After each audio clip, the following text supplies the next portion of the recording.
screen starts glowing and the film starts rolling. You wanna be knowing what you might be in for. So give the show a listen and find out what you're missing.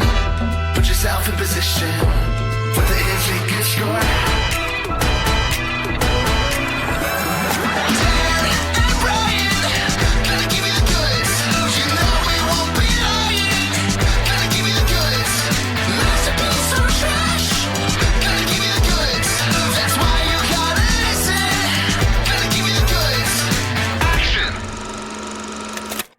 Hey everyone, and welcome to The Goods, a film podcast.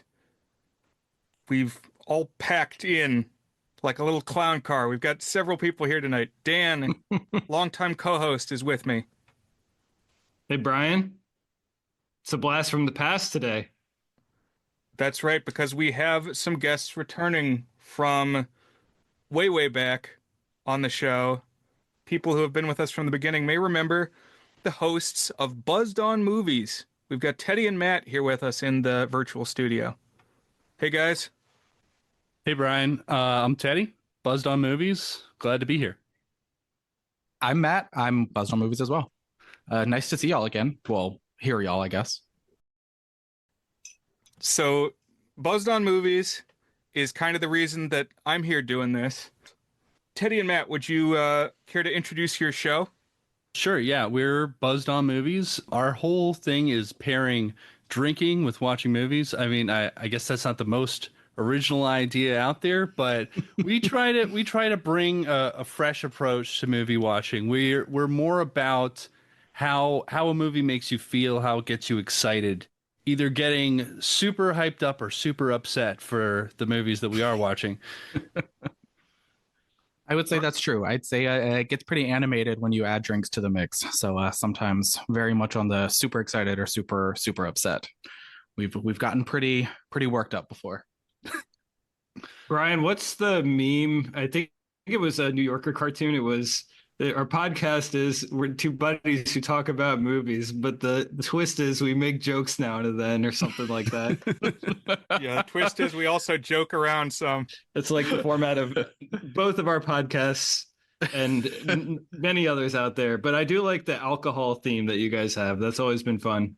There are many like it, but this one is mine.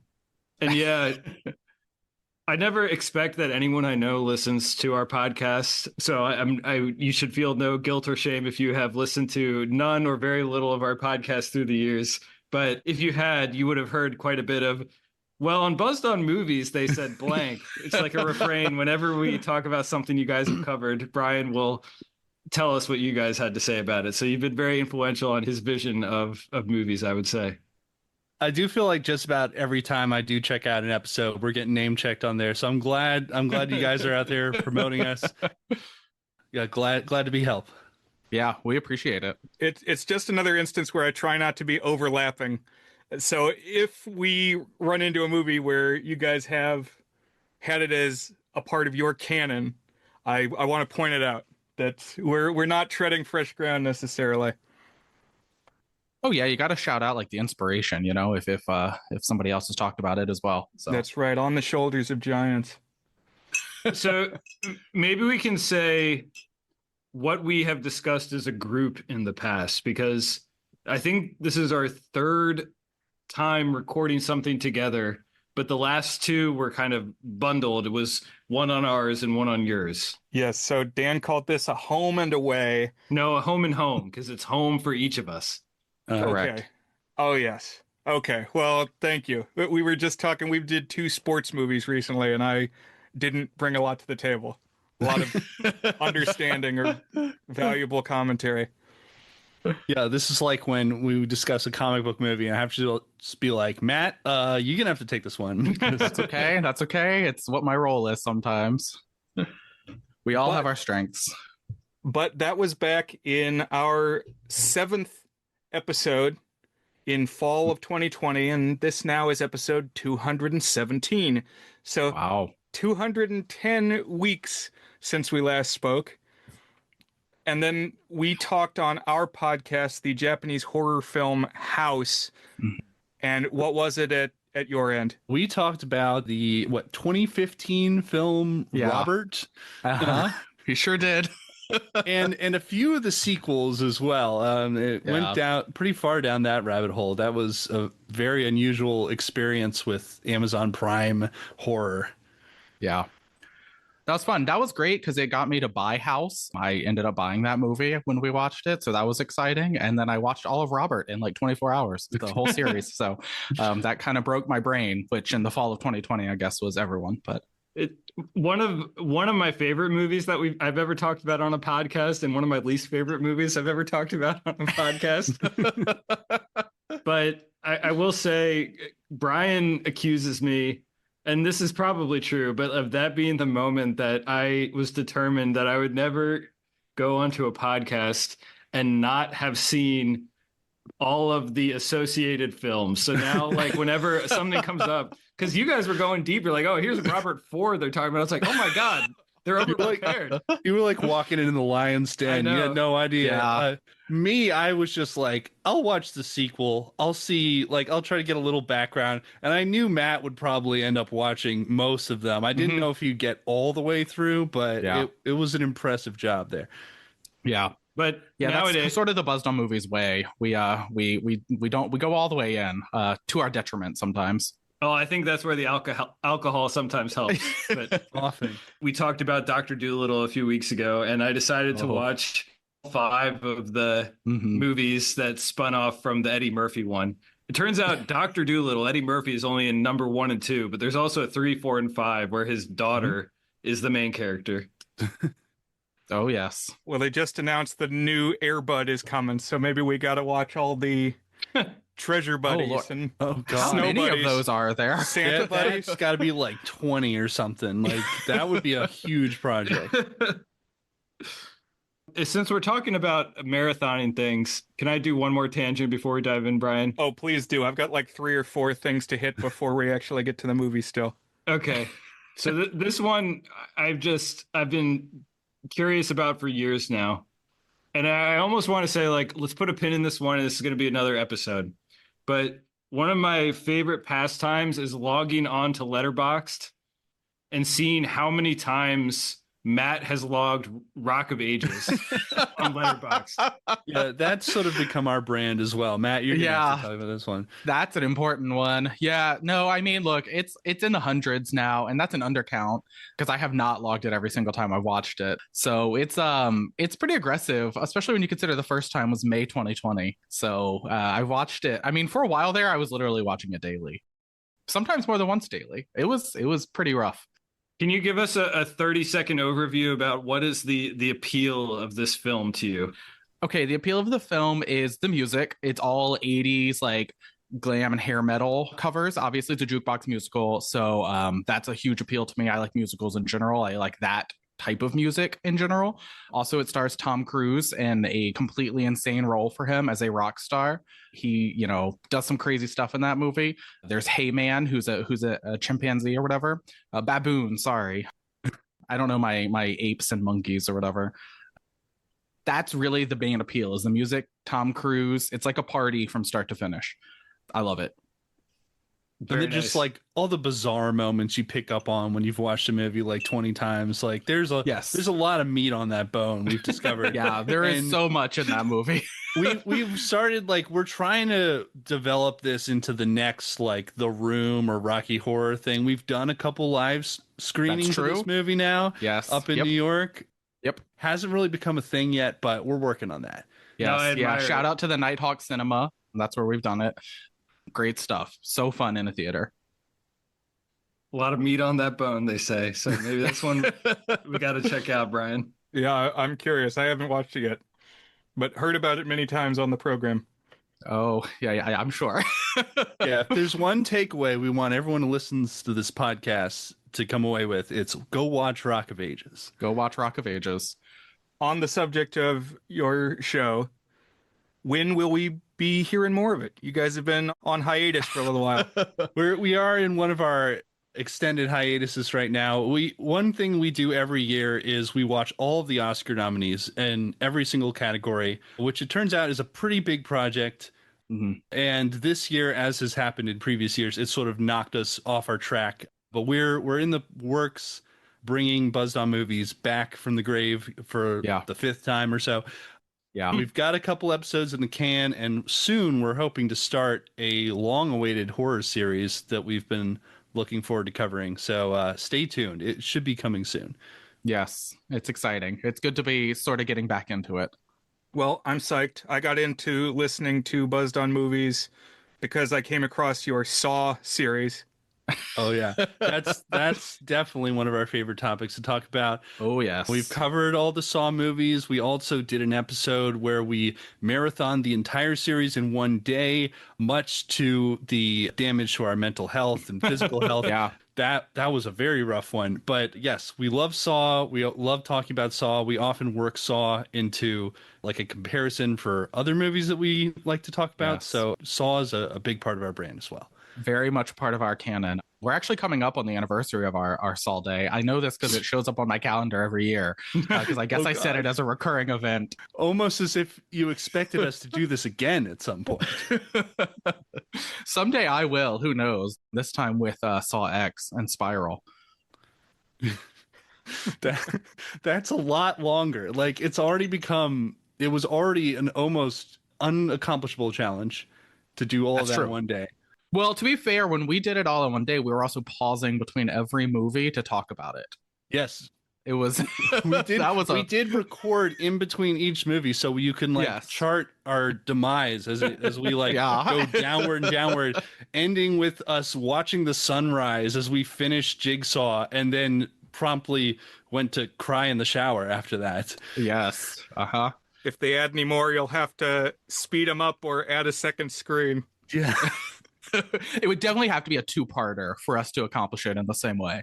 There is no way we can do. What is it? It's 10 movies now, obviously, Saw X. Yeah. There's no way we could do that in one day with recording in between again. Okay, one more specifically Buzzed on Movies question before we dive into the reason that we're actually here today. What, if anything, are you drinking? This is how we like to start each of our recordings. Yes. Asking each other what we're drinking. Unfortunately for me, over the years, I've gotten much less creative with this. But maybe here it's fitting that I'm drinking my most signature drink to drink on the podcast, which is a Miller High Life. I mean, it's the champagne of beers. You can't go wrong with that. Great choice. I am also keeping it pretty simple. I'm drinking the Dogfish Head Grateful Dead Pale Ale, which is really good and has become like my go-to lately. So, oh, nice. Beautiful. I love the Dead, so I'm a fan of that. Well, they've got all the fall standees out at the Safeway grocery store now, as of like July 22nd. We've officially entered fall, regardless of what your calendar says. And they have the pumpkin beers now in nice at the grocery store. I am drinking a Greater Pumpkin, and these are pumpkin beer that are like aged in bourbon barrels. So it's very boozy. It's like 11%. So I love that. Yeah. Each one is like 2. Sounds great. You're gonna be flying in the Gnome-Mobile by the end of this. Brian, I mowed my lawn today, and it was like the most I've sweat in like 5 years. It was so bad. And like the prospect of drinking a pumpkin beer that's like aged in bourbon barrels is like the least appetizing thing that I can fathom right now. But I actually gave up alcohol a couple of years ago. So I have a Strive brand non-alcoholic brew juicy IPA. So there you go. Nice. You're in the spirit. We do support the non-alcoholic brews here as well. Absolutely. We did have an episode where I drank Tom Holland's non-alcoholic beer. Yes. It's pretty good. They got some good stuff out there. They do, yeah. Absolutely. Now for the reason we've gathered here today. We are kicking off a theme month here on The Goods. Listeners will note that about twice a year we will have a theme that unites all the episodes roughly corresponding to a month. Usually it's a batch of 5. We went a little crazy last year with movies about making movies where it just became like 2.5 months. But the plan right now, stick to a month, and that month will be mini month or at times mega month, maxi month. It's going to be all about movies where things are different sizes than we're used to. So giants and dwarves and perhaps the incredible shrinking man Ooh. or giant animals. Basically, if it exists in our world at a familiar size and in this motion picture is depicted at a size other than that standard, it's fair game. Sounds cool. Nice. Have you got some burgeoning ideas, Dan? I have a few ideas. Yeah. I'm not like frothing at the prospect of choosing any of them in particular, but there's some holes I've always wanted to fill or things I've been curious about.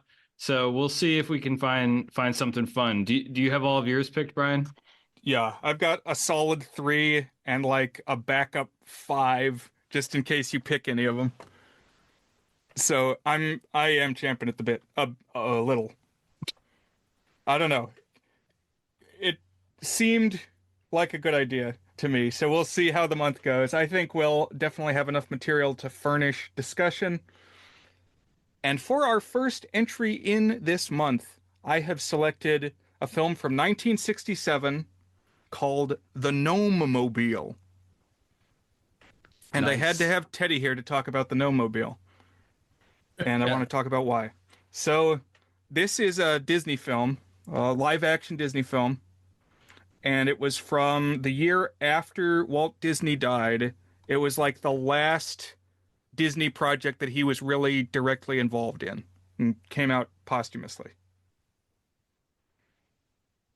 Now, I saw this one as a kid quite a few times. I think we had it duped off of a Blockbuster tape. Like we rented it and copied it, and I watched it a lot. I know, Teddy, that you had seen this film before this week. So what's your background with it? Yeah, so I also saw this as a kid, probably from Blockbuster. I know it was like a rental. And honestly, like looking back on it, it's wild that you could get a movie like this at Blockbuster. Because let me tell you, you can't find this movie on Disney Plus right now. Disney's basically pretending like this movie doesn't exist. Cowards. But the magic of the video store back in the day is that like even an obscure film like this, like, yeah, they got it sitting around in case somebody wants to rent it.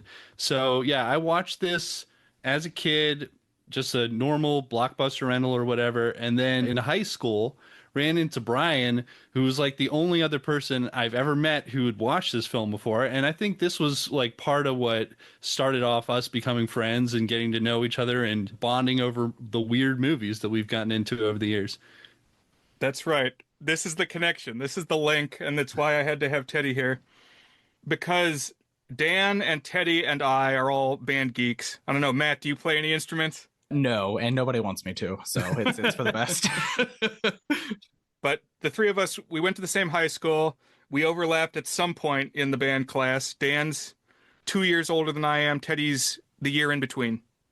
Yep. So one year after Dan, 1 year before me. And one day in band class, we were reading from a piece of sheet music. And at the top of the score, it said the way that the music should be played is jauntily. And someone raised their hand. Ms. Ulrey, what does jauntily mean? And Teddy's hand shot up from the brass section. In the manner of a jaunting car. And my head, spun around on my shoulders. A jaunting car? Have you seen the Gnome-Mobile? Jaunting car, you say? So that's the story of how Teddy and I met. Wow, that is a really incredible story that I had no idea. I will say this is definitely my reference whenever I think of like what the word jaunty means or jaunting. So yeah, this makes a lot of sense. Origin story. I didn't know we were cutting that deep here. Yeah. No, that's great. That's very cool. I'm glad that the Gnome-Mobile was able to bring people together, of all things. Well, that's what the film's all about. It I brings think so. people and gnomes together. So I was why gonna say not just people. So As we sometimes do in theme months, we have like questions that we'll answer each episode or just discussion topics pertinent to the theme. And so what I wanted to talk about today is Why do we think a lot of movies have got big small effects? What is the appeal? Why keep returning to this gimmick? Well, first of all, I think it was relatively easy to do Hmm. using old technology. Yeah. Like you use a blue screen, you film the small portion on a giant set, then you film the big portion, you can just stitch them together.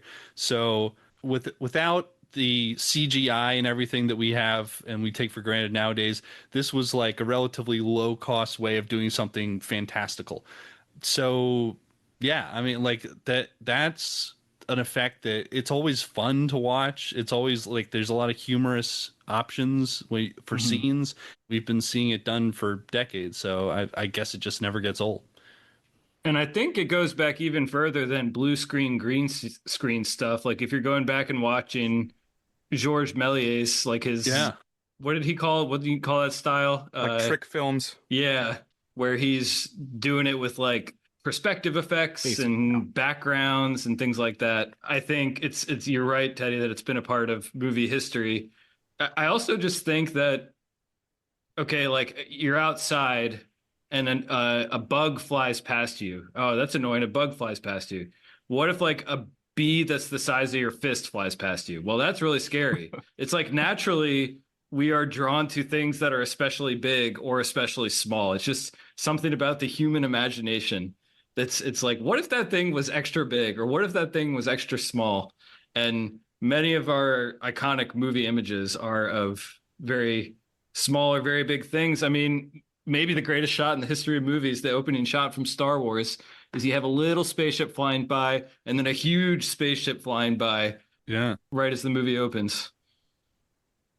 Yeah, I agree with all of what's been said. I think that it's cost effective and people have known how to do it for a long time. Definitely plays into it. But yeah, there is like a universal appeal or perhaps a fear of, being thrown off our sense of scale, our sense of typical perspective. Like think about all the mythology that involves giants or little people. Like it Hmm. definitely predates film, but also like the ability to do these kinds of special effects has been around at least since photography. So like pre the moving image, we could, you can go to Italy and pretend to hold up the Leaning Tower of Pisa or whatever. Yeah, I think that's right. And I mean, obviously, the technology, just how easy it was to film these sorts of things for so long, plays a big part of it just logistically. But I also think psychologically, like, there are a lot of movies about, humans being shrunk down or giants and things like that. I think that there's an innate, like, you understand if you were a human and you were suddenly shrunk down, like, Honey, I Shrunk the Kids. The vastly new world of danger you're about to experience, right? It's just innate to everybody. I think we all understand that, and it can be frightening to see things that are just completely off kilter and off scale from what we're used to. So I think it just has worked for so long because everybody sort of innately understands. I like that thought, like that a part of the appeal or the interest in the changing size of something is not just the fact that, like, when we look at it, we're curious by the novel largeness or smallness of something, but that now that thing is now in like a different world. Like, yeah, Honey, I Shrunk the Kids. Like now you're seeing an entirely different view of the world because you're down in the grass and the dirt. Mm-hmm. Or if you're like a giant person and now people are the size of bugs and Clifford the Big Red Dog who jumps around from house to house and like it's I don't know, furniture in a house or something like that. I also feel like there's perhaps a like a psychosexual aspect to it, which I think is just tied to like power, levels of Yeah. power. Mm-hmm. And so I think if we cover something like Incredible Shrinking Man or 50-Foot Woman, the discussion's going to come up. Just to say, this is not my fetish. This is not the reason for assigning this theme month. Methinks the lady doth protest. I do think that's right. Like there is like a psychosexual element. 50-Foot Absolutely. Woman is Yeah. specifically like right in that vein. Also, since Honey, I Shrunk the Kids came up, this is a bit of trivia I've been dying to pepper in here. It's written by Stuart Gordon and Brian Usna, both like hardcore weird horror filmmakers who decide to write this like Disney kids movie, but it kind of makes sense. They specifically delve in like this Lovecraftian type horror where it kind of makes sense. Is there anything scarier than the idea that you're suddenly shrunk down to the size of an ant and you have to deal with the horrors of a massive universe around you that's much bigger than you can comprehend? In a way, that is kind of Lovecraftian. 100%. Yeah, no argument for me. I mean, Brian Usna of Reanimator and Society fame, right? Obviously working from a weird place. Basically, though, I wanted to talk about Gnome-Mobile. This is one that's been in my back pocket for a while. Gotta eventually roll around to Gnome-Mobile and the jaunting car. It delivers what it promises, I would say. It's a movie about cars and gnomes. Well, okay, it delivers what it promises, but like when you say the Gnome-Mobile, I do not get a specific image in my head. Like, what am I supposed to think of a gnome? I feel like I did. Really? I feel like I did have a specific image in my head, and the movie did not give me the specific image that I had in my head. Instead, it was like a Rolls Royce, right? Which like totally fine. But I mean, oh yeah, Rolls Royce, totally fine. But you know, it wasn't. I was thinking like I don't know what I was thinking. Something very different. I expected more like gnome hijinks, gnomes driving the car or something, not just you know, gnomes sitting in the back seat. So that's right. Teddy and I have seen the film before, but this was new to Matt and Dan, correct? Yes, that's correct. Right. Yes. My thought was the car was going to be the gnome. Like there was going to be a gnome-mobile, gnome like a like Cars or like what's the name of the Lindsay Lohan one with the talking car? Yeah, like something where the car comes to life and talks, and it's a gnome in some way. It is fascinating that the car itself doesn't have any sort of magical properties whatsoever. Right. It's literally That's what just I was a car expecting. that they transport the gnomes in. It's a cool car, but yeah. It is. Yeah. Yeah. And I mean, cars do play a role. I mean, I'm sure we'll talk about it some in the final chase at the end where it's like Rolls Royce versus a car that's falling apart. Like that's obviously like a key plot moment. But I was expecting the car to be like a quote unquote character a la Chitty Chitty Bang Bang or something. So I was a little bit surprised that it was not. Yeah, I suppose I saw this film before I formed any preconceived notions, but it's a car with gnomes in. I think this is what I would picture, but of course I can't turn back the clock. We all come in with a lot of baggage as to what we expect a Gnome-Mobile to be. The child's mind is so innocent that it doesn't come with those preconceptions. I'll say my brother has declared you, Teddy, my funniest friend. Well, that's great. We were watching some old Gauntlet episode or something, and he was like, well, you know, Teddy is your funniest friend, so just know that you've earned that appellation. If that's among the Gauntlet crew, then I've got some hardcore competitors there, so I take that as a sincere compliment. This was adapted from a novel by Upton Sinclair. Also a surprise to learn. That was interesting. I had to like pause, like, hold on, Upton Sinclair. That's the guy who wrote about like the factories that kill people, right? Like, yeah, the jungle. The jungle, yeah. We need unions and stuff. Yeah, the meat packing plants where they're shoveling rat feces into the sausage, and definitely learned about that in 7th grade American history class. Well, he apparently wrote this book on like a retreat after losing the election for governor of California, and he was so like adamant about getting it made into a film that he introduced it to Walt Disney in the 1930s and then would like check in on him over the years like, hey, you ever gonna make that Gnome-Mobile film? And finally Walt, in like the final years of his life, is like, you know what, we're gonna make that Gnome movie finally. I'm gonna put my best guys on it.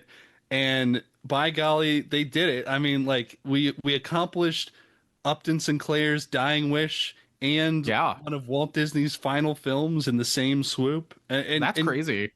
Couldn't be two more different guys, too. I mean, like the socialist Upton Sinclair versus Walt Disney. This is quite the odd couple. Yeah, Walt Disney not the biggest fan of unions. Yeah, no, that's right. Notable union oppositionists. I'm glad that it got made before Upton Sinclair died like a year after this movie was released. So I'm glad he like made it to see it.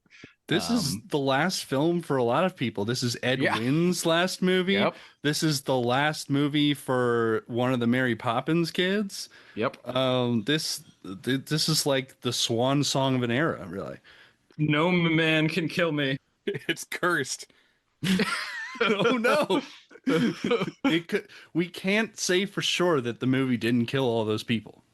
Maybe they found real gnomes and the gnomes cursed them. That's what happened here.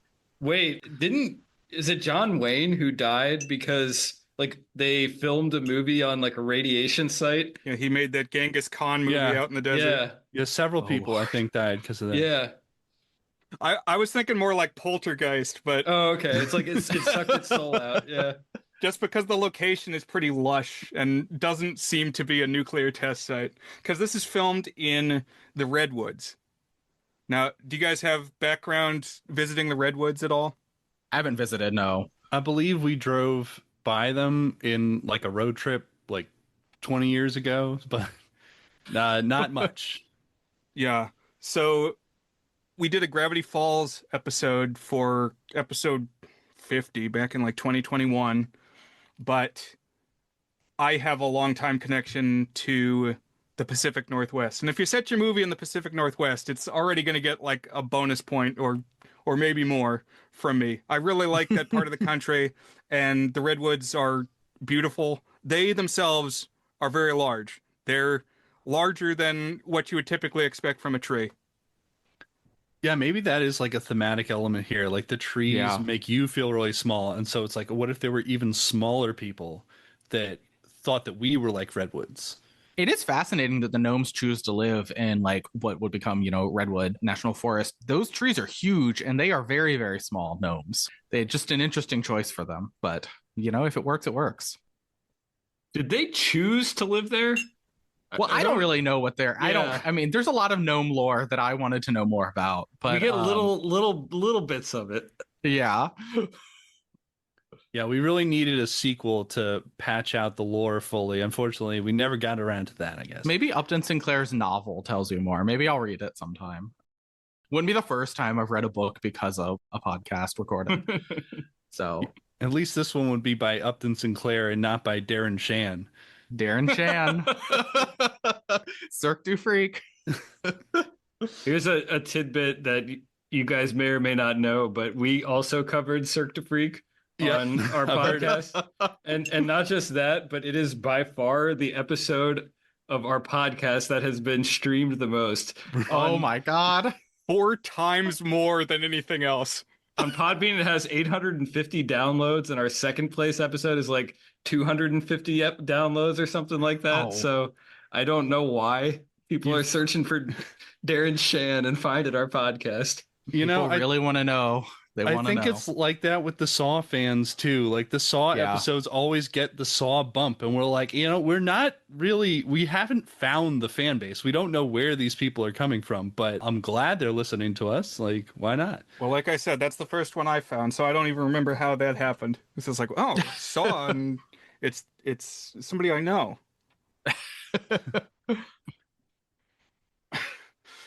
I will say this story kind of fits alongside Upton Sinclair's work in that it's got a little bit of an activist bent.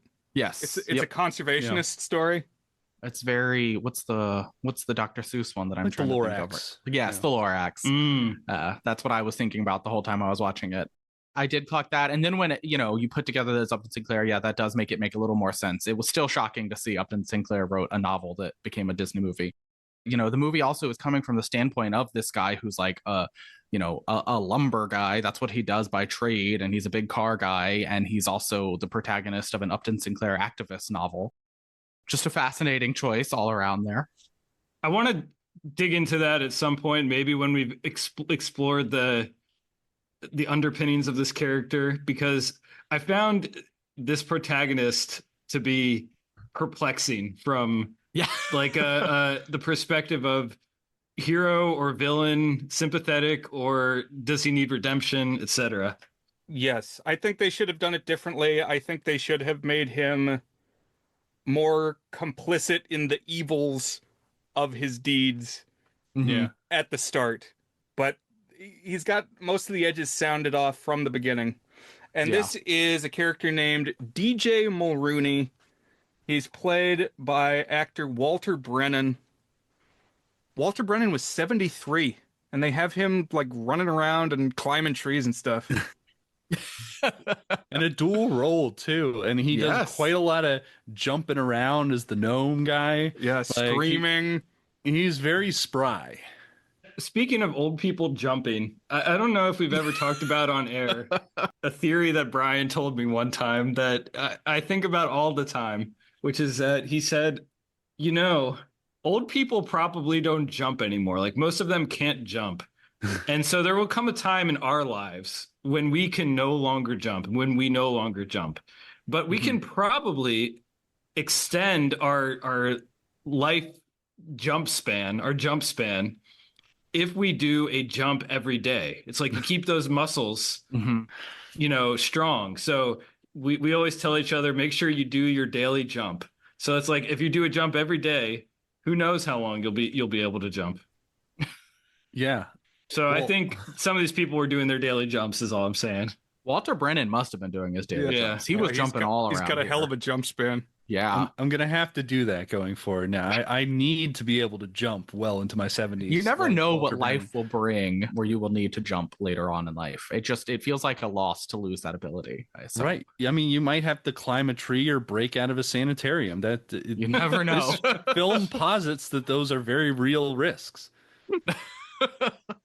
Even if you're like a lumber baron or whatever, you could be locked up and have to jump out of a house. Why not?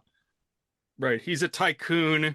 He's got this enormous fortune and stirs a lot of pots, basically. He's involved in a variety of corporate enterprises, but the crux of the company is lumber and timber harvesting.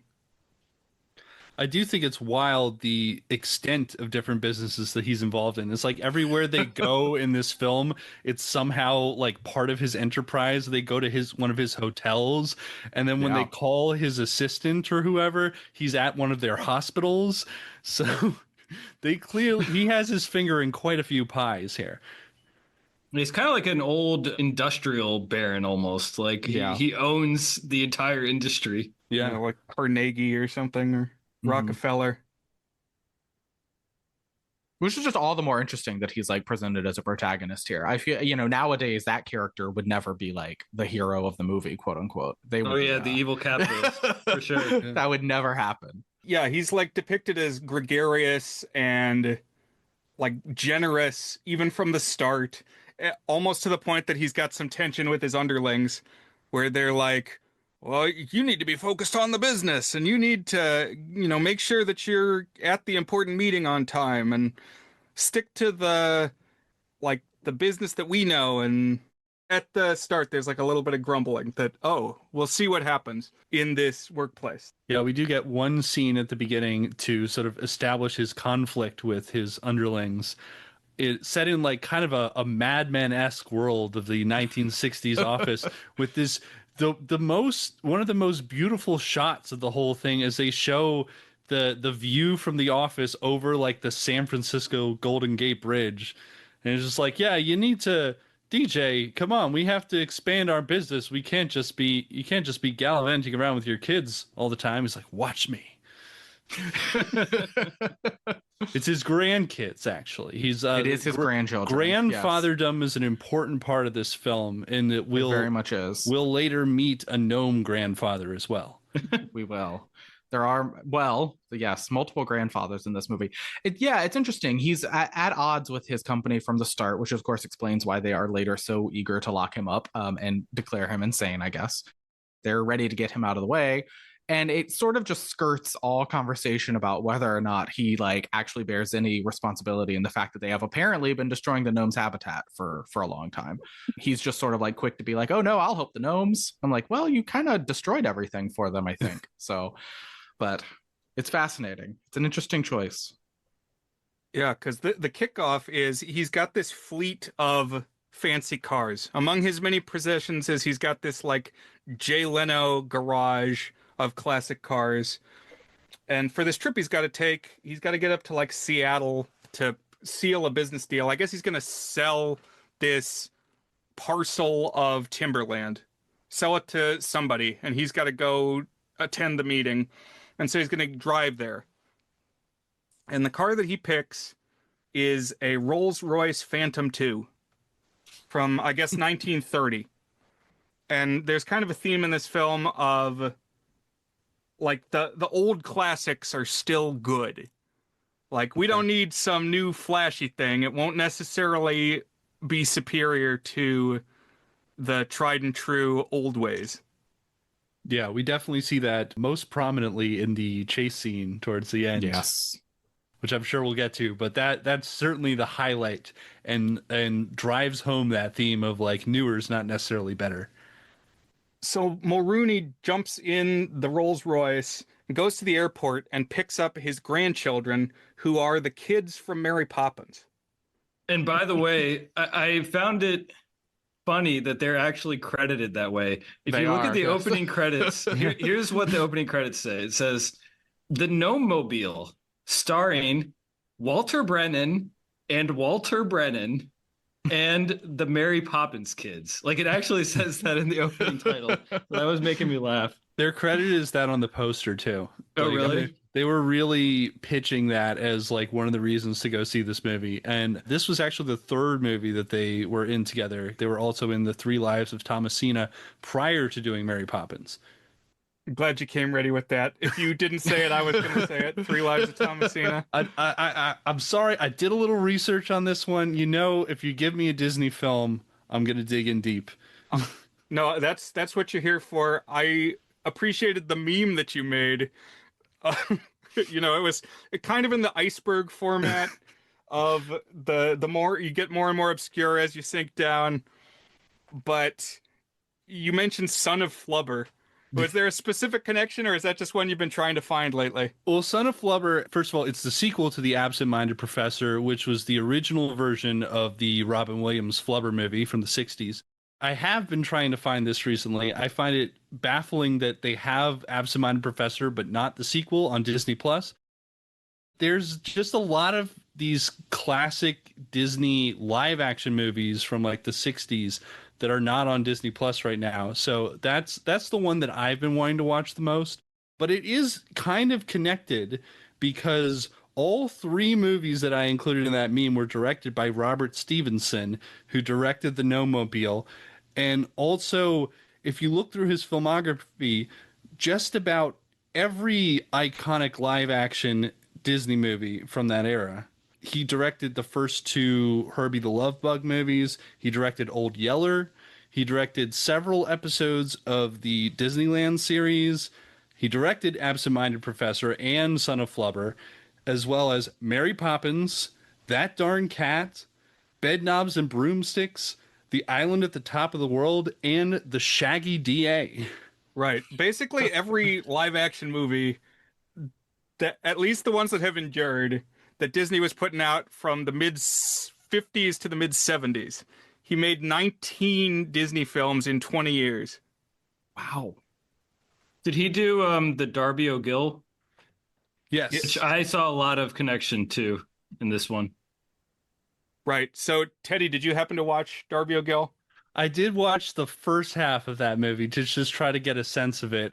I definitely like what I saw. I'm going to have to show this one to my wife because she loves this kind of stuff. I found Darby O'Gill to be like a little better than Gnome-Mobile, at least the part that I saw.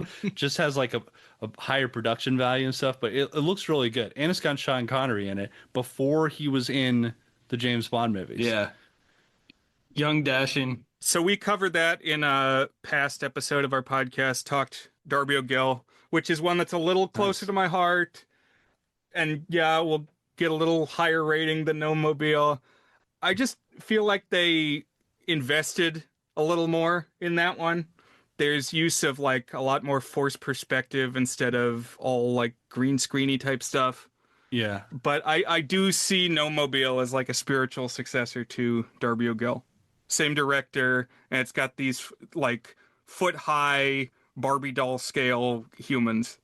Yeah, I do feel like Walt was probably like, well, we already made one Little People movie. Like, he could do another one. Like, this shouldn't be too hard.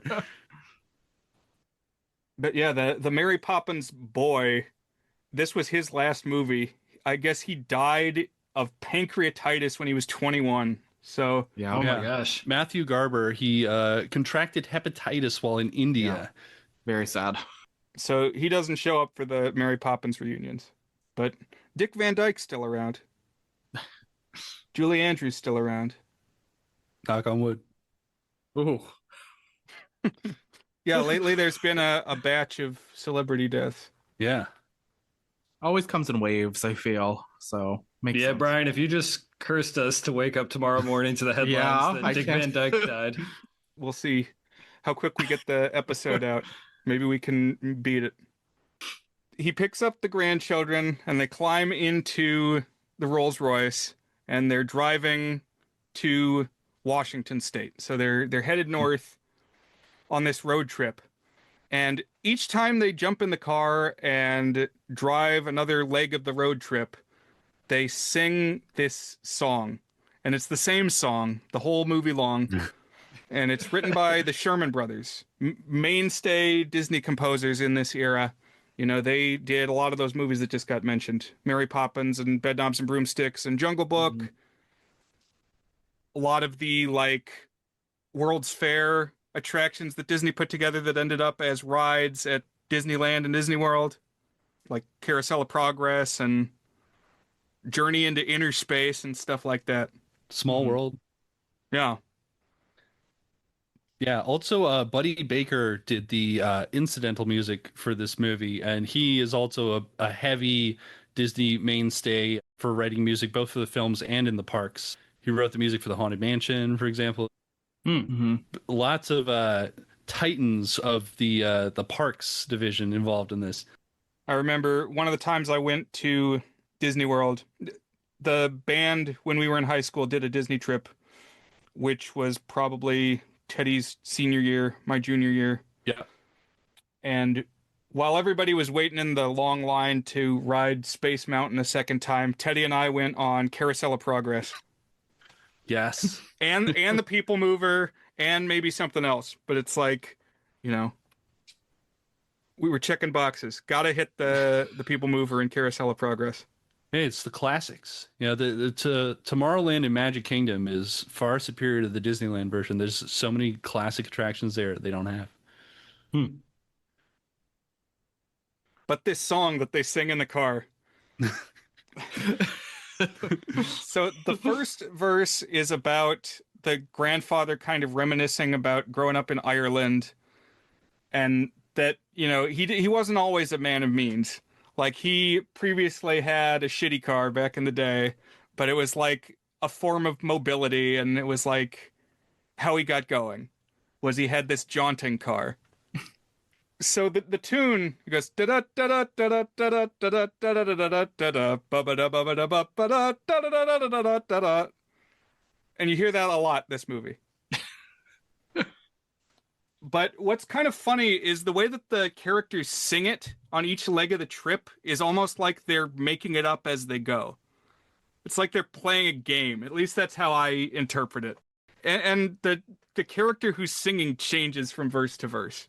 Yes, I think it's definitely presented as though they're like making up the words on the spot. Like, you know, like when you're just like walking around your house and you're singing to yourself, it's sort of presented that way as though they're just coming up with it on the fly.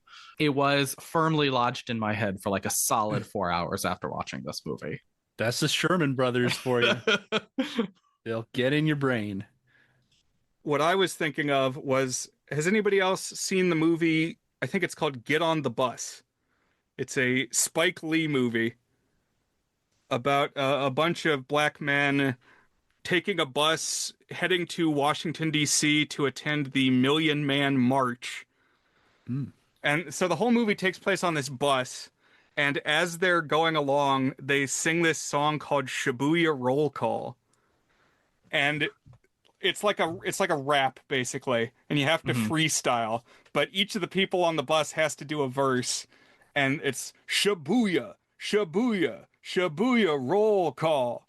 And then they have to like talk about where they're from, but in like a rhythmic fashion to fit this established meter that they're doing. And one of the characters is like Carlton from The Fresh Prince, basically. Like, I think they call him an Oreo. Like, oh man. And then when they get to him, he can't rap. He can't contribute his part. Oh no. But oh Lord. anyway, that's what I was thinking of this watch. Yeah, that was a movie I saw in between watching Gnome-Mobile as a kid and more recently. What's the connection to the rap battle? The people in the Gnome-Mobile have to Okay. contribute verses to the Shibuya roll call song. It's I see. only one song all the movie, and different characters doing their verses, and it really does seem like, because they kind of hesitate as they're saying the lyrics, that it suggests to me that this is supposed to give the impression of being impromptu. Yeah, I mean the first rendition of the song we get is just about the jaunting car, and then by the time we get to the second one, we're like, actually, this is about the Gnome-Mobile. And from then on, it's only Gnome-Mobile. We forget about the jaunting car, but it's still there in the background. Can't forget the legacy of the jaunting car. Yeah. But they stop pretty early on and they picnic in this grove of redwood trees, which is like preserved by the Mulrooney organization. Like there's a sign, this is the Mulrooney Woods. I think this should not have been the Mulrooney Woods. Yeah, it is kind of strange that he's already got like a conservationist urge. Yeah. You'd think that would be something he developed over the course of the movie after seeing that the gnomes are being driven out of their habitat. But no, he's already protecting these woods. He just decides eventually, oh yes, it's important that I keep protecting these woods because the gnomes live here now. Right. Right. I really feel like they could have done more of like a Scrooge thing where he sees the impact of what he's doing, but I thought it was blunted somewhat. But I do really love the photography here in this grove of redwoods. Like the sun streaming down through the canopy is pretty cool. It's very pretty. It's a gorgeous place to have a picnic randomly off the side of the road. It's like ridiculously painterly to the point that I was actually wondering if it was like a matte painting for part of it. It's like, it's so beautiful. And this cinema, I mean, it's the part of the theme of this movie is like the old stuff is still good. You got to respect and value the way you used to do things.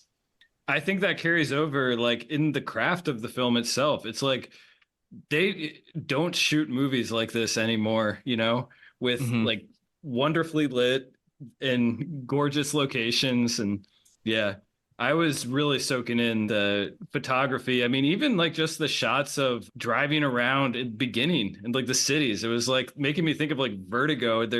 When they're like these beautiful shots of the bridge in the background and stuff. It's like they put a lot of thought and effort into making this be an attractive piece of film. Yeah. The granddaughter walks off and runs into a gnome.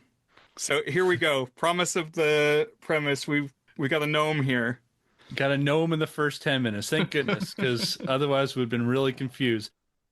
This forest is also populated by quite a few animatronic animals, which I found very charming. Oh, yes. It's clearly like the same technology that they used on Mary Poppins, where it's just like very rudimentary animatronic, like raccoons and birds moving around and opening and closing their mouths as people voice over the animatronics. But they're warning the gnome, like, oh, don't expose yourself. Those humans are up to no good. Yeah, and you're right that they're very, very charming, because if you've listened to me talk about movies on Buzzed on Movies, one thing I really hate is CGI talking animals. It is like the bane of my existence.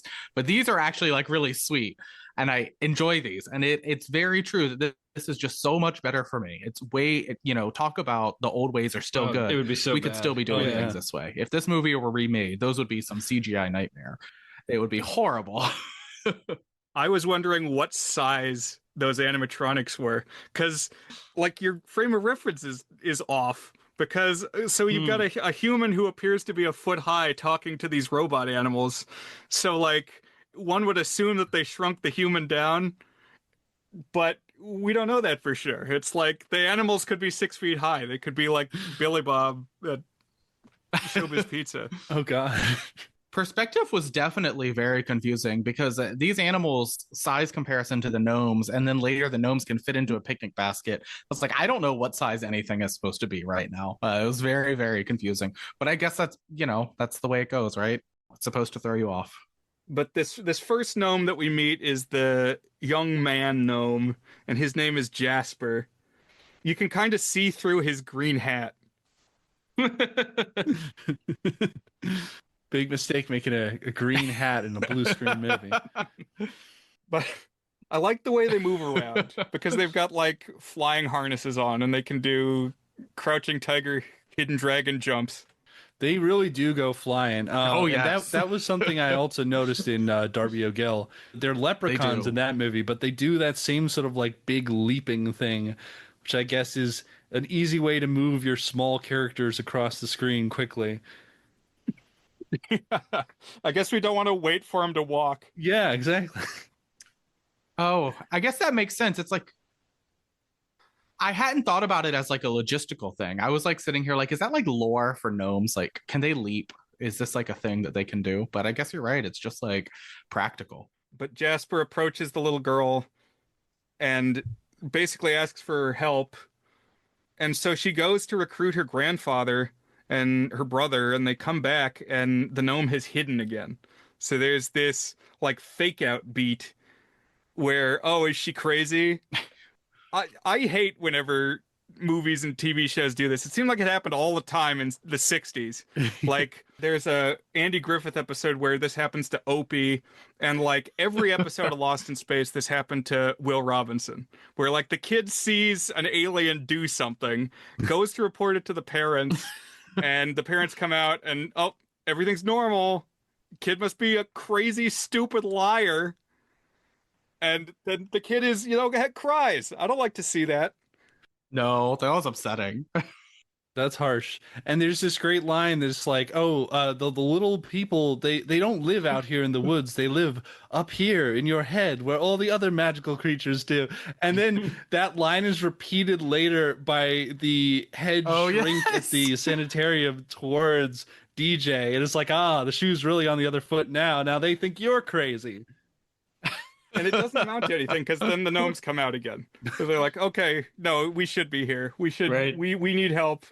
And so they approach Mulrooney and they lay out their plight, which is that Jasper, the young gnome, can't get laid. That is essentially the plight here.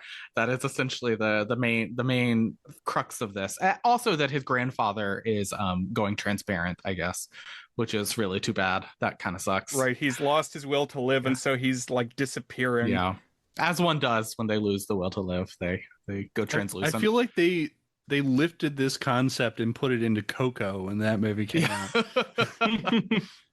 The other thing that I thought was funny about this interaction is that the gnomes have like a slur for humans. Like, what do they call them? Where it's like Dudines. I was like, good Lord. Wow. And they say it so many times, like, you gosh darn Dudine. A theory that my wife Lauren had when we were watching this is that they came up with the term dudine because it's later used to rhyme in one of the lyrics of the song. And it's like, is that why they're called dudines? I mean, where else would it come rhymes? from? I don't really know what else it could even like mean. So You're going too fast, you big dudine. When I look where I'm going, it's where I've been. But the grandfather gnome is played by the same guy as the grandfather human. So Walter Brennan pulling double duty here, and he definitely like had his work cut out for him. He's carrying this movie. He's all over the place. yeah, dual grandfathers and parents being mysteriously absent in both cases. Just like no parents anywhere to be found. It's just grandparents, which is another interesting narrative choice.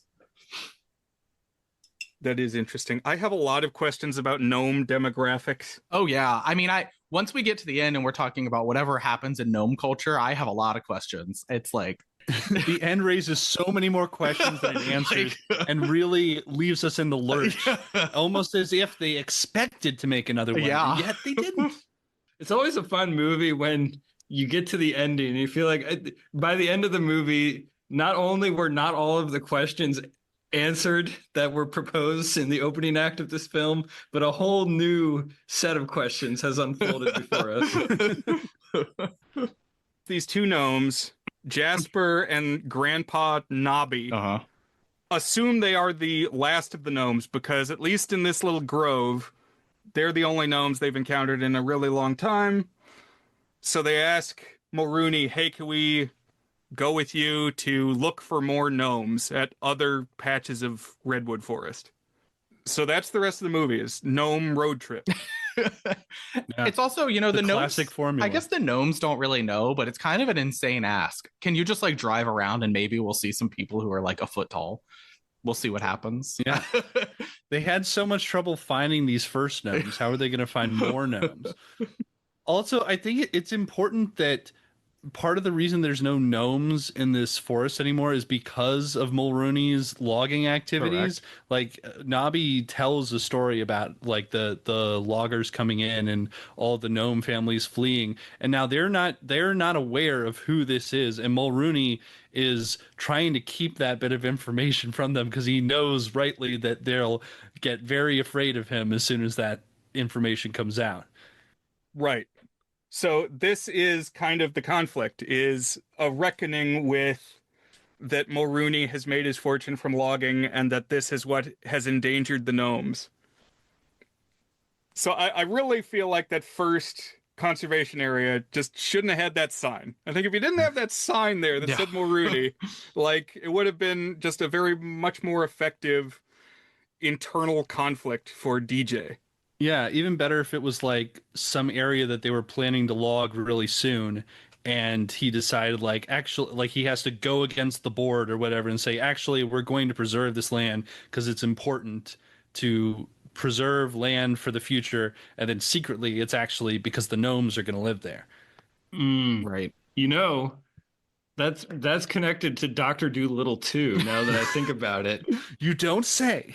Because in that movie, there's this whole thing where they're trying to sell some land, but the only way that it can be blocked from being sold to be developed into something is if there is like a sufficient amount of an endangered species. So Dr. Dolittle needs to convince two bears to fall in love and procreate. And so it's kind of like that, except it's gnomes that need to procreate here. God, the parallels. Wow. I mean, Wow. maybe this is yet another thing that was lifted from the Gnome-Mobile for a later movie. We can see how influential this has been. So this has really like changed DJ's mission all of a sudden, is okay, now we're on this gnome quest. Forget about the business meeting. This is more important.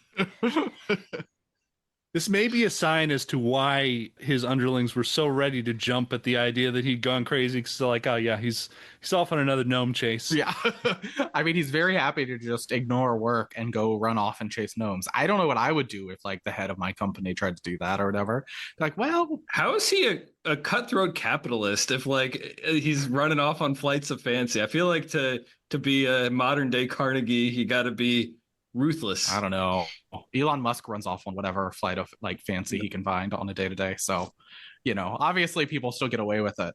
I think, I guess so. but I do agree that it's kind of like the way that he's characterized, it really doesn't add a lot of tension there. Like, I mean, we've talked about it a lot already, but that is one of the main weird things about this movie, is that he does seem from the jump pretty much like a good guy. Doesn't seem like he's like some crazy capitalist who runs like a major conglomeration, which seems to be what he does. I mean, he has hotels and hospitals and lumber. I mean, he does everything. Yet he's still just like going on picnics with his grandkids and stuff like that, which is not really how any of us understand people in those sorts of roles in business. So They pull in at this little motel which is also owned by Mulrooney.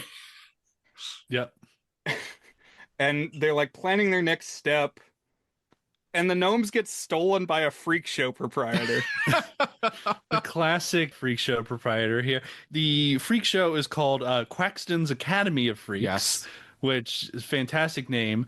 Also, Lauren pointed out to me that there are an awful lot of circus proprietors among Disney villains. You know, there's Dumbo, there's Pinocchio, there's just tons of them out there. And I think that Walt Disney definitely had a thing against the circus. Famously, he wanted to keep alcohol out of Disneyland for fear that it would become similar to a common carnival. So this is just another part of Walt Disney's history of smearing the circus industry. But yes, it's a classic circus villain in the Disney oeuvre. I was also thinking of the snake oil salesman from Pete's Dragon, who has the wagon, does like the medicine show. Well, Brian, you mentioned Gravity Falls, but I was thinking that it's not exactly the same because it's pretty explicitly a freak show, quote unquote. But of what's the Mystery Shack or something like Right, that? because it's got this like permanent location. Yeah, it's not like a traveling thing. It's this roadside attraction that you can go to. So I like Horatio Quaxton. I would definitely visit his Freakapalooza. Well, here's my pitch to improve the Gnome-Mobile. Swap the hero and the villain. The hero should be the freak show proprietor. The villain should be the capitalist who wants to chop down the forest. Yeah, that makes a lot of sense. I don't quite know exactly what the narrative conflict is in there, but like I feel like I'm more likely to be sympathetic to the weird guy who loves quirky things in this world as opposed to the guy who wants to take it all for himself to make himself wealthy. The freak show proprietor can point out that they're being exploited by the capitalists and that they should have their own collective where they're able to profit off of their freakiness. And that would lend some credence to this idea like, oh, crazy Quaxton, he's talking about how he has gnomes now. You know that he's always got, what do we call it, Brian? Not malarkey. There's another word for it. Oh, gosh. Humbug? Yes, humbug. It's more of his humbug. Okay, I picked up what you were putting down. So this is random. There's like a record and storybook combo associated with this film, and I've been playing the song from the record. It's the Gnome-Mobile song, the one that keeps singing. But the storybook has a bunch of illustrations in it, and in the illustrations, Quaxton has like a little smarmy mustache. That in the movie he doesn't have a mustache. He does not. So I wonder at what stage was a mustache part of the plan. I would guess early on they thought he would have a mustache. Maybe just in the world of the storybook, they're like, well, we need this guy to read more evil. In the movie, you can see him being evil. But here, like, the kids need to know that he's evil. And what better way than adding a tweedly little mustache? So yeah, he swoops in, he's got him in a picnic basket, and he runs off. And so then the family has to figure out how to track down these gnomes. And DJ's answer is to call in his fleet of private detectives that his company apparently has. Yeah, it's really not a very smart choice. I mean, it's like, I don't really, maybe he is going a little bit loopy because I don't know why his first thought is, let me call these people who I obviously have workplace tension with. We're obviously not on the same page about many things work related, and tell them, look, these people stole some gnomes. Also, like, the call is very funny because he calls them and he's like, somebody stole them and 2 lives are at stake, blah, blah, blah, blah, blah. And he's like, well, the kids? And he's like, who said anything about kids? I'm like, what do you think they assume? Why do you think they assume anything other than your grandchildren? Like, and then he reveals that he's talking about gnomes. I don't know what he thought was going to happen. Of course he gets locked up. I do think that being around the gnomes is actually driving him a little crazy because when we start off the movie, he has like a pretty even-keeled temperament. And as And like once the gnomes are introduced, he starts yelling more and more throughout the movie.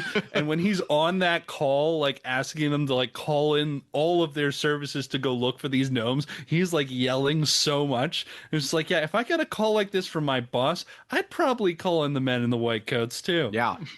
I can't blame them, even though they're obviously meant to be, villains in this story. I'm like, well, I don't know that they made the wrong choice there.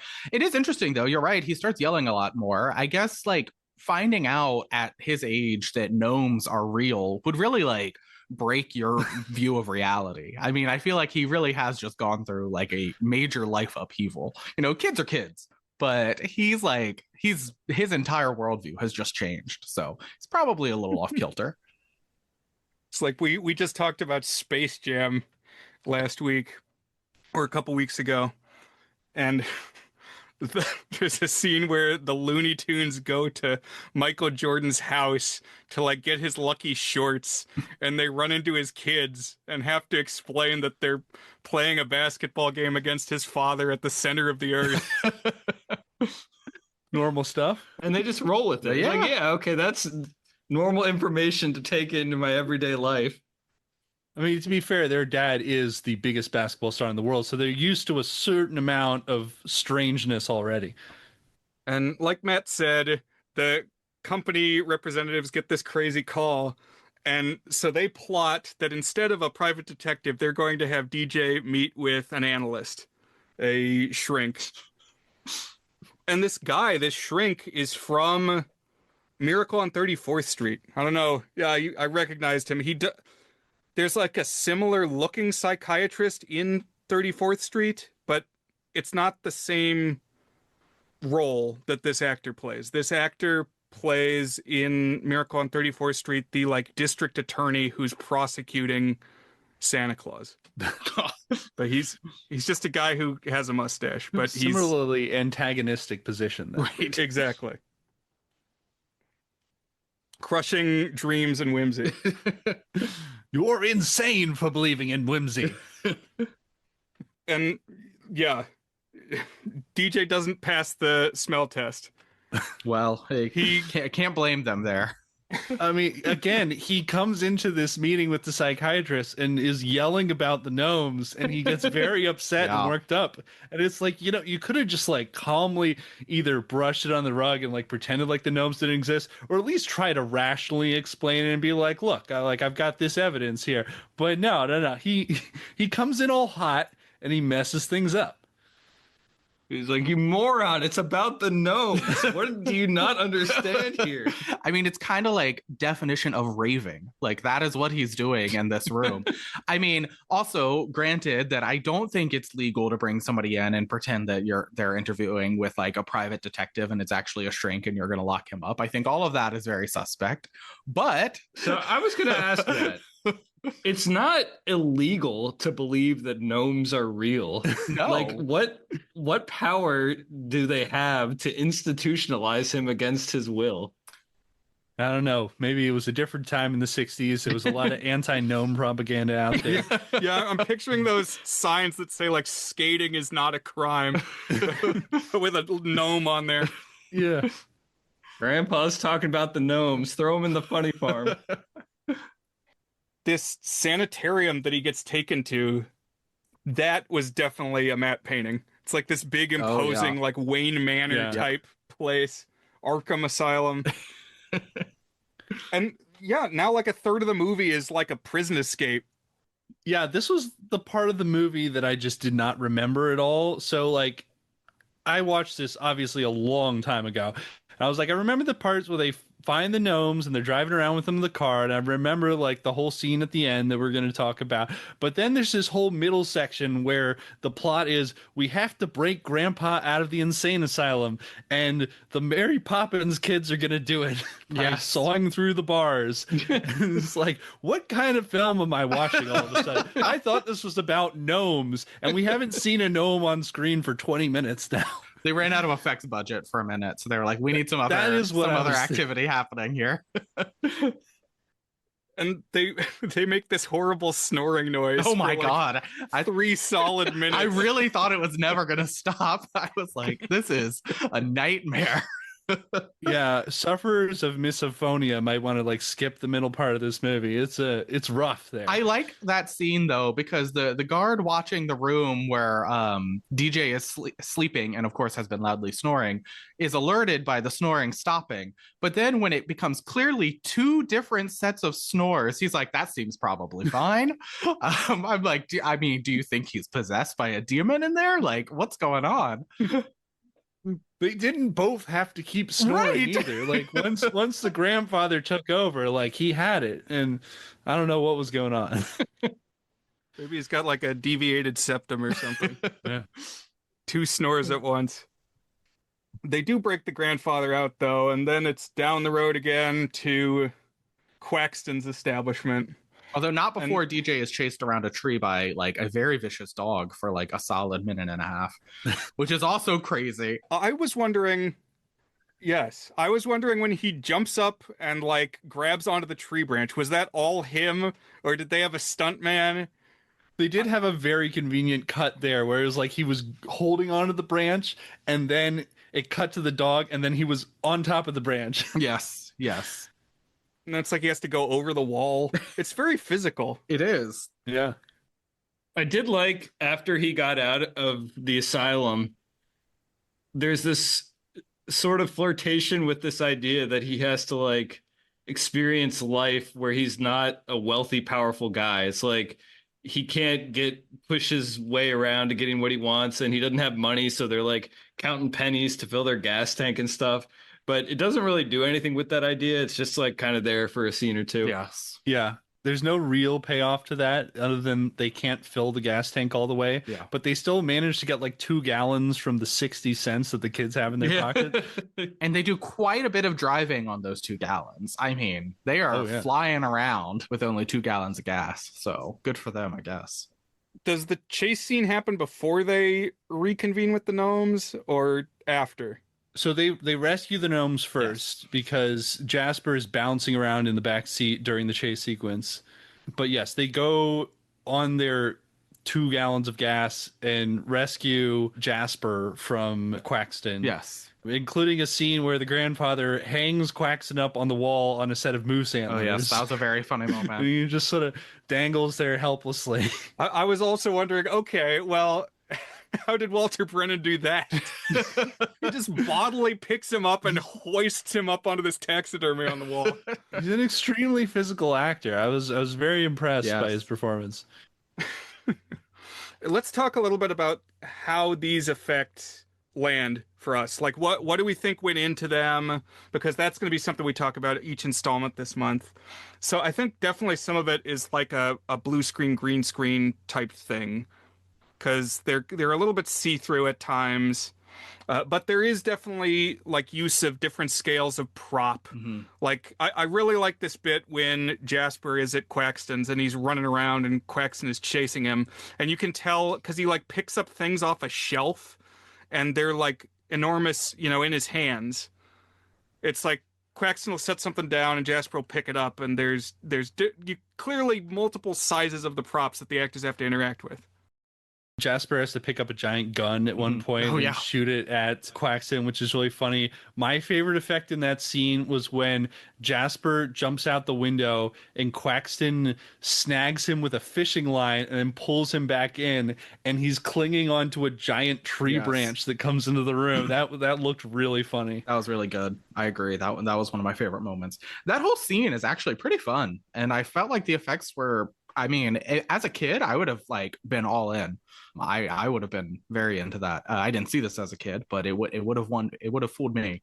So I really liked that sequence. I thought it was one of the more fun and interesting uses of just the size difference throughout the movie. A lot of it is just these gnomes are here and they're a different size, and then the other humans are here. But this one, you're actually like playing with different props and all of that. It's really like one of the only times in the movie where we're seeing a lot of that.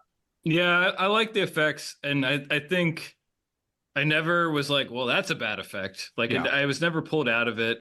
Yeah. You said maybe they worked a little harder on like Darby O'Gill and the little people. like invested a little bit more creative efforts and energies into that. And I think that's probably true. But I think it does work pretty well here. Although I did find myself thinking during the gnome scenes, they need a Robert Zemeckis here. Somebody who's going to be like, okay, this is like the technology, that the effect we're using, and let's do a whole bunch of like weird and interesting and like difficult to do things that you're only going to notice if you like watch really closely how difficult it would be to use this effect to do this thing, like he does in so many of his movies. Yeah, that was what I liked more about at least the part that I saw of Darby O'Gill, is that there was like more interaction between the different sized people. Right. Like there's a great bit where Darby O'Gill falls down the well or whatever, and then you can see the leprechauns dancing around his feet, and his feet are obviously like giant props just like moving around, but it just looks so funny.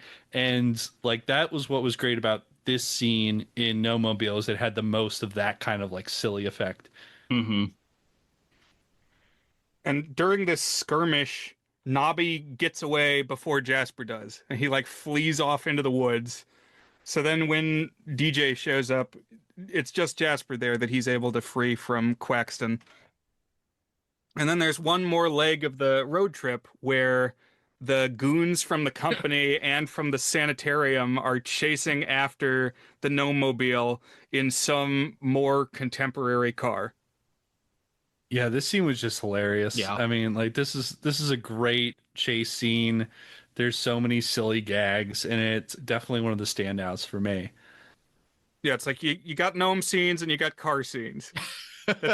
That's what you want in a movie called The Gnome-Mobile. Yes. Gnome and Mobile, those are the two things promised by the title, and we got The them. key elements here. Obviously, the scene goes back to the idea of, the old things are still good because the new car is falling apart. One of the funniest moments about the new car falling apart is when they like hold up the brake and they're like, we can't brake anymore or whatever. And then 2 shots later, they are like clearly braking and reversing and going forward and braking and reversing. And I'm like, all right, so we figured that out, I guess. So whatever. They keep like handing bits of the car back to like the underling guys, be like, "You want to try?" Because like gives them the steering wheel, is like, enough of your backseat driving. The whole like axle of the car rolls away. Yes. And the drive, honestly, the like driver is like very calm about it. He's like, "Oh, would you like to take over?" And I'm like, we should be freaking out. You just lost a wheel. Like Yeah, you gotta ask at a certain point, is it worth it? It's like, do we risk life and limb to catch the gnome believer? his only crime is believing in gnomes. Surely they could track him down some other way other than following him on foot with the sanitarium people in tow. But this is one difference from Darby O'Gill in that Darby is the only one who ever sees the leprechauns. But here we've got multiple gnome witnesses. Yeah. The authenticity of the gnomes is undeniable. Okay, so the human antagonists are out of the way now. They've been incapacitated. Their car no longer goes. They land in a junkyard, with a bunch of other trash cars in a scene that sort of reminded me of Rat Race. Oh, If you've ever seen that. That's right. We name dropped Rat Race not too long ago. I forget Yeah. what the connection even was, how we got there. It had something to do with bus driver uniforms. It's a somewhat remake of It's a Mad, Mad, Mad, Mad World. And by the way, when the steering wheel comes off, I sent this to Brian and Teddy, but it made me think of the I Think You Should Leave sketch where they have a car focus group. And one of the suggestions he keeps giving is a great car where the steering wheel doesn't come flying off. And I was like, you know what? Maybe he watched the Gnome-Mobile and knows if you have a bad car, the steering wheel could come off of it. It's like, it's a real risk. I've seen it happen. But okay, they've shaken their tail and they get to another area of redwood trees. I guess near the Quaxton place, because Nobby they find there in the woods. And he has discovered a bumper crop of gnomes. There's a bunch of gnomes here. So I guess you didn't have to go all that far. to find the gnomes. They were there. Right. And this new gnome cabal is run by Ed Wynn. So the Mad Hatter from Alice in Wonderland, and of course many other things. Ed Wynn, a pretty prolific character actor, but this was his last role. Mhm. And remember, this is Jasper's sex quest. So Yeah. the question isn't just gnomes in general, it's got to be female gnomes Oh, of yes. childbearing age. Yeah, I gotta say this last scene at the end verged into territory of like a little too frisky for Disney. Yeah. It's maybe like the last 10 minutes of the movie, this scene. I was surprised how short this bit towards the end was, but it was like, oh, this definitely seems like some sort of 60s sex fantasy. What's going on here? Yeah, this is the part I remembered. It's like, Same, I definitely actually. remembered it being more of the movie, but it's like the last, 10 or 12 minutes kind of comes out of nowhere, and then once it's done, the movie is over. Yep. But it's like, this is, I get the feeling like this was the reason that a lot of these resources were put together were to get us to this scene. So I want to do a left turn on what you just said, where he's like, "Oh, I thought this was more of the movie," and maybe that's like the how much of an impression it left on you. Because me coming in fresh, I did not expect the movie to end with like a 15-minute No. gnome harem Yes. scene. I was like, I thought we would just get there and there'd be a pretty girl. I know that's the end, Yes. but instead it's like the movie's done and now we're like dancing around all these different like zoom ins on how pretty they are and they get names and Yes. like I was like, this is elaborate, man. This was unexpected. I understand that it is only like 10 or 12 minutes, but I was honestly like, this is going on for a while. They're like, we're naming No, every I'm single completely with you. gnome girl. And then we've got like the world's longest like gnome bachelor game going on where he's like covered in soap and running around. I'm like, what is going on here? And it is still going. Like, I just figured that there would be more to them meeting this new group of gnomes. Like maybe he'd see where they lived, like different elements of their society.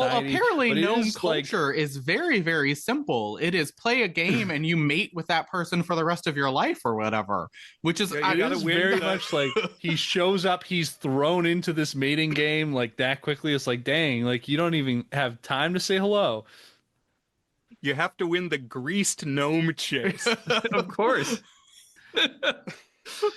I was also confused, and maybe like this was explained in a line and I didn't understand, but like, okay, so Nobby and Jasper or whatever their names are, they're like, oh, we're the only gnomes in the world. But then this is like how a mile down the road or something like that. I mean, I guess that's proportionally to a gnome much more, but it felt like we were in the same approximate place that we were before. I was like, how did you not cross paths before this? And apparently there were quite a few of them. I mean, you would think at least the talking animals would have been able to be like, oh yeah, we know some gnomes. They're down the road. Go find them. Like, not only are you extinct, but you're like living in the neighborhood of like a whole other gnome civilization. Yeah. Great questions. The big one for me, so okay, Jasper and Nobby have been in this like population bubble, stranded off this insular like splinter cell of gnomes. And then they come across this other batch of gnomes. And we meet this gnome harem, this like 15 unwed gnome maidens.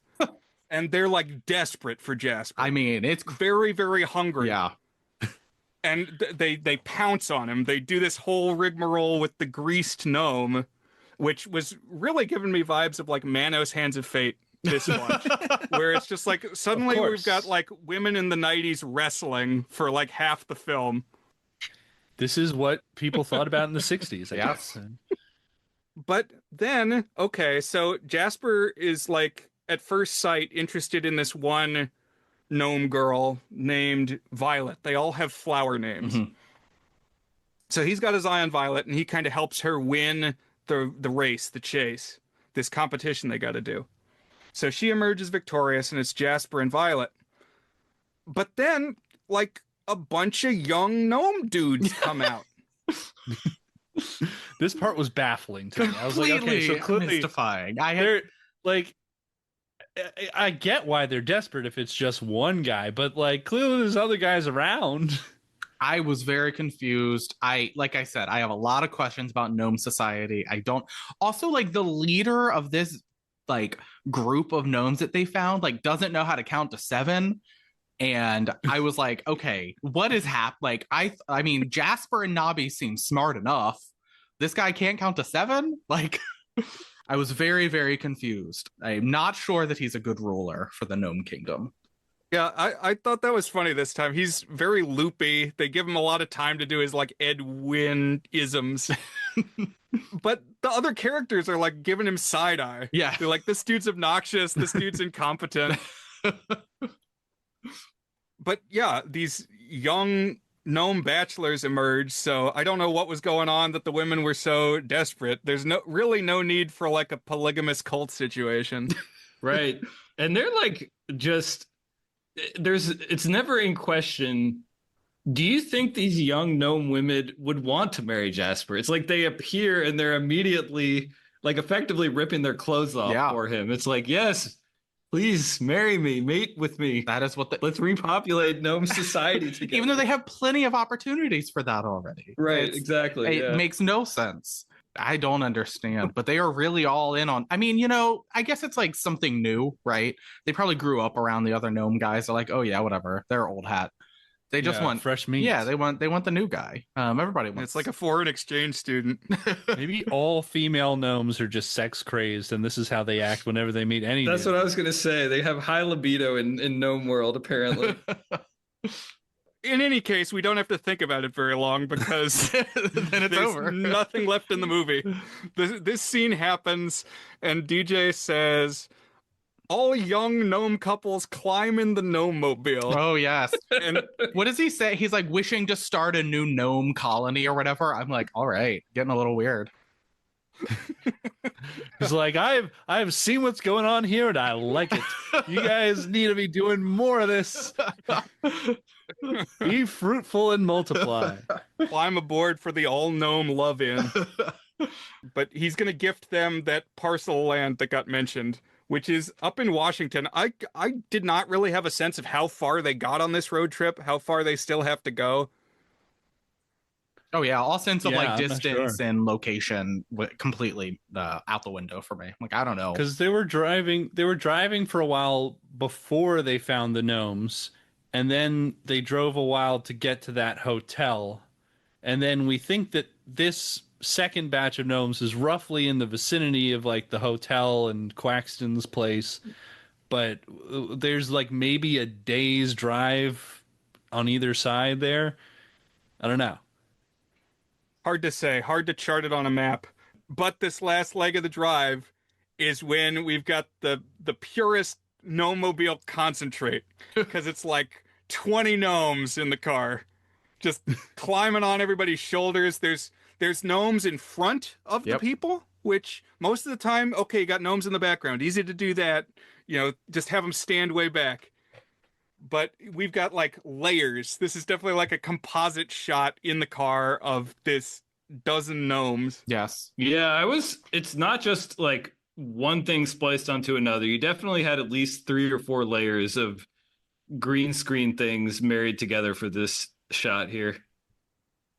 Rolling along in the Gnome-Mobile. I'd also just like to point out that they are gnome couples. So I don't know, again, what the love game was all about. He's bringing a bunch of gnome couples to repopulate gnome new colony, whatever. I'm like, well, okay, did they all just play the game before getting in this car? What actually happened here? What was the point of any of that? So very confusing. Also, during the grease chase, there's a scene where all the women run like in front of the people. They like run by the camera in front of the people. I thought that was a cool shot. Yes. Yeah, I mean, there's a lot of fun stuff that goes on during the chase. That's definitely some of the more gimmicky sequences of the whole film, like swinging on vines, flying up through trees. There's a scene where they get knocked through a hole in the tree and then come down through the roots parts, and like a whole bunch of acorns come rolling down, fun. Like squirrels were hoarding them up in the tree. There's some fun classic Disney type stuff. I wonder, are there already gnomes there in this new place they're going to? Well, I think they're aren't they going back to where Jasper and um Nabi were first found? Is aren't they going to like his private stash of woods? I think it's also owned by Mulrooney, but I think it's that. So he was driving to Seattle to have this meeting about a sale of something about 50,000 acres. It's like a 50,000 acre Okay. plot. And now he's not going to sell Mhm. that land, I So that think. is the land that was originally going to be logged. So now he's got like an even bigger plot that he's preserving. So yeah, like I don't know where this is or like we have to make guesses about how prolific these gnomes are. Like maybe there's gnomes everywhere, and Jasper and Nabi were just delusional about how many other gnomes there are. They could be showing up at this place and there's just gnomes left and right. We don't really know. All we have is Jasper and Nabi to go off of, and they it's been proven that they don't really know entirely what they're talking about. All right, on that note, I think we should do a round robin here. What would we like to see in a Gnome-Mobile sequel? I'll get started with this. Is I was thinking of what's the one called with the blue aliens, Brian, the weird animated one? Fantastic Planet. Fantastic Planet. Like, okay, so here's what I want to see is like the gnomes really repopulate and they like kind of take dominion of the woods and to the point where it becomes common knowledge among humans that gnomes exist. And now the gnomes start getting oppressed by the humans, leading to an uprising by the gnomes to try and take down the humans. That's my proposal. Nice.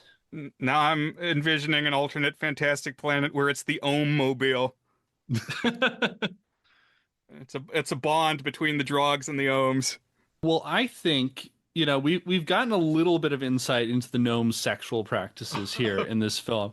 What I posit is that the sequel should go even further into this. We need to see how do these gnomes actually reproduce? Do they bud?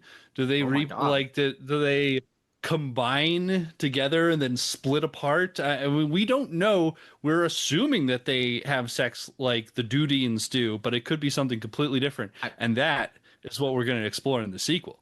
That could be like an anglerfish thing where the male becomes like a shriveled appendage on the female. Yeah. Maybe. I assume that this sequel would have come out during the porno chic era of the 70s. Deep gnome. I don't know. The way those gnome ladies were looking at those guys, I feel looking at Jasper, I feel like it's pretty clear it's sexual, but I'd be willing to be proven wrong. I think they should do it, but it should be like a nature documentary style. I want to know really the ins and outs of gnome society. Although, if I were to develop a sequel, it would actually be like a dating game. That would be the premise for the gnome society sequel. I want to see like all of these gnomes like different dating habits across the different gnome societies, because I suspect that this is just this one gnome society run by this one crazy loony Edwin gnome. I think other gnomes probably have a different approach because Nabi was shocked by this approach. So Like this is like a gnome sex cult, and like really gnomes gnomes are actually like normal. It's like the Charles Manson of gnomes. I want to do like a gnome census. I need some demographic data. Have any of you read there's like a gnome coffee table book there was like a gnome fad. I'm looking it up now. Apparently this was a Dutch book from 1976, so actually after the Upton Sinclair book and the 67 movie. It's like an illustrated botany book, but dedicated to gnomes. Have you seen this? I don't think so. Okay, well, join our Discord. I'll drop some photos because I definitely had this book on a shelf growing up. But it's like the classic like gnome with a blue coat and a red pointed hat. And yeah, like digs into the culture of the gnome. It's a little different from what we see in this film, but they didn't have this book to go off of yet. So I do have a lot of questions. It's yeah, I need to know more. Gnome more.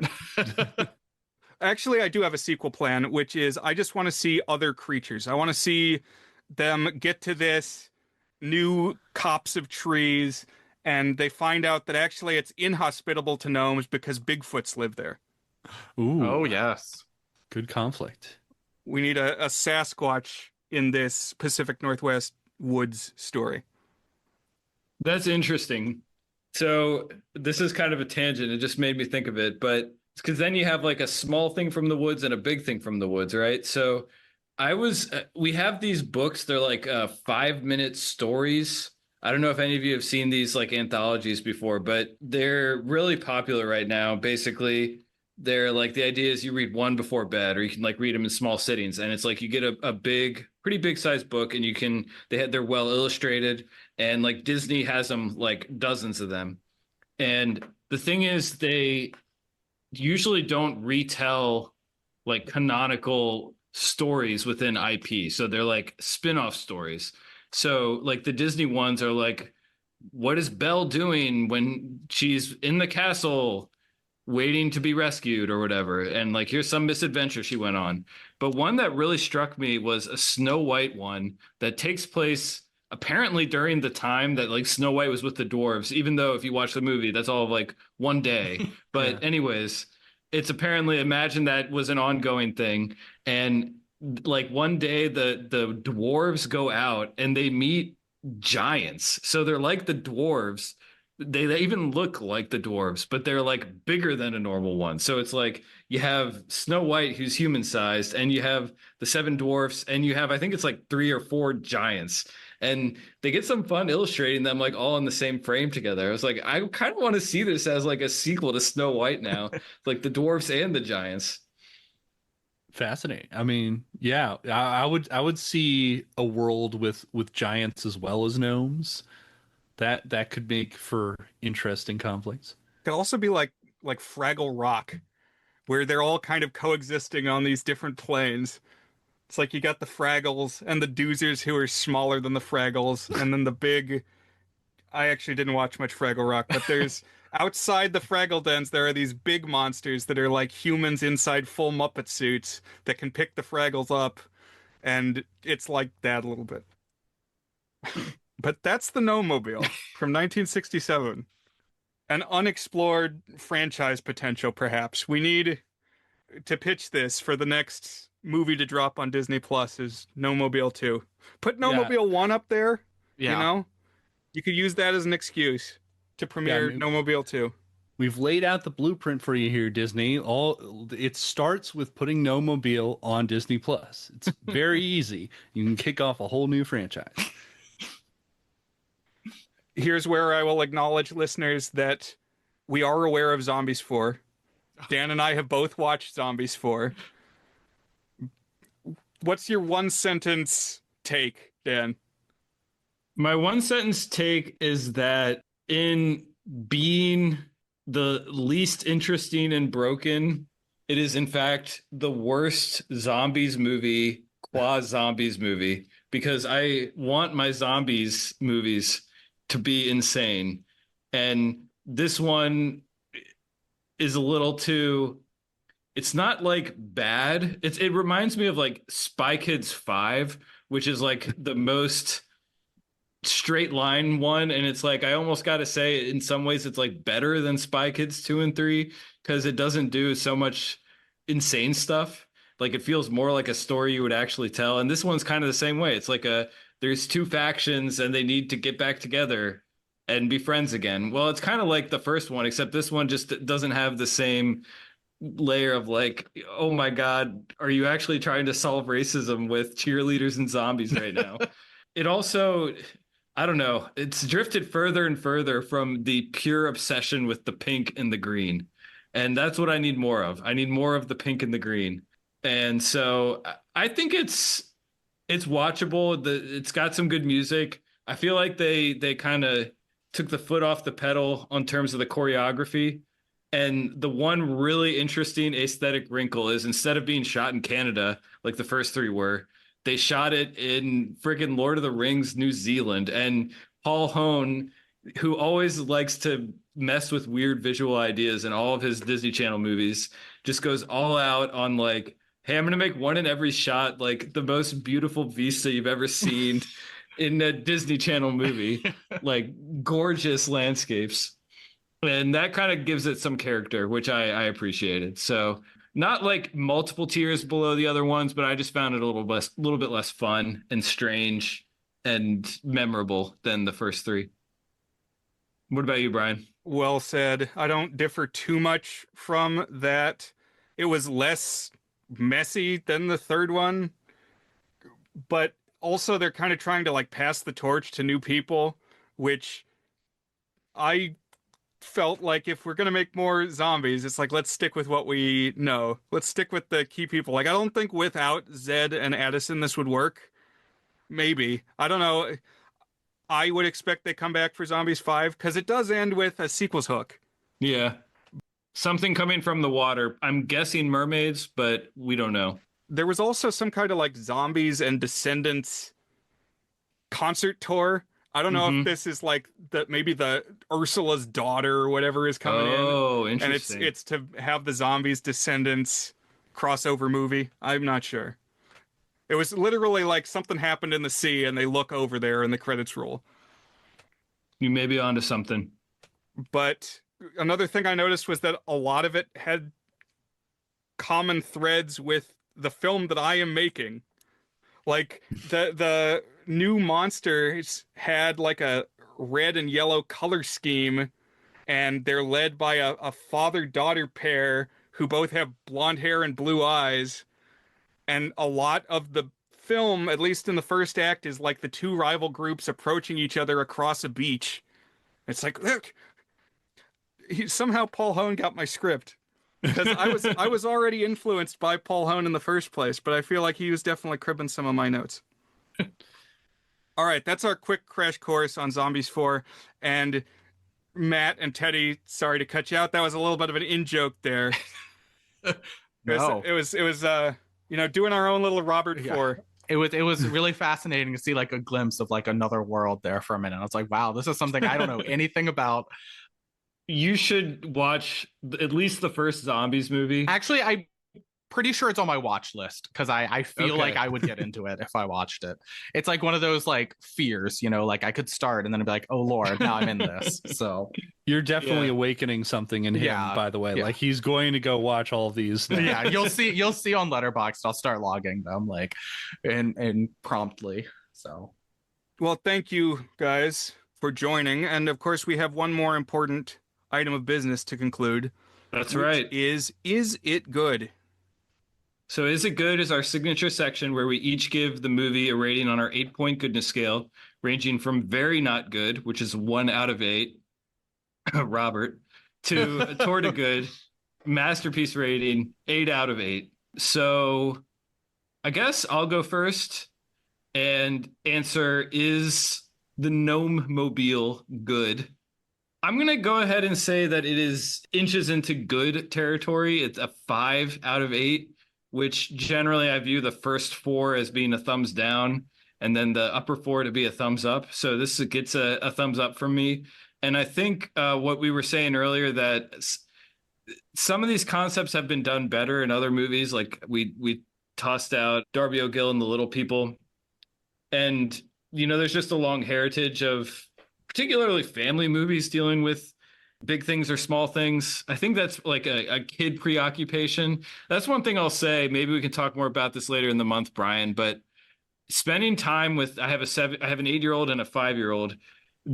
Kids talk so much about who is bigger than someone else and like how that relates to age and stuff. It's like, I guess when you're growing all the time and like, yeah, in general, people who are older and more experienced and knowledgeable than you are physically bigger than you. It like kind of becomes just a proxy for like overall experience and respectability. Size does, which like once you kind of get into high school, that kind of becomes less true. But I think up through like elementary and middle school, that kind of is. You should see how many quotes and tweets and things Trump has made about people being tall and that tall equals good. Yeah.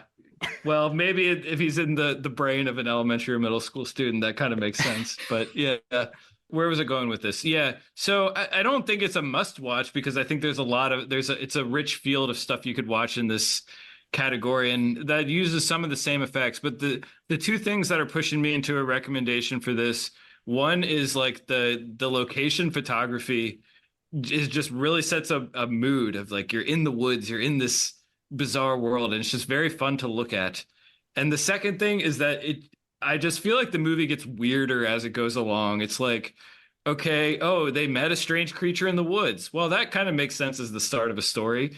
And now, like, the grandfather is getting institutionalized and it's a prison break. And then we have this, like, weird sex ritual with the gnomes at the end of the movie.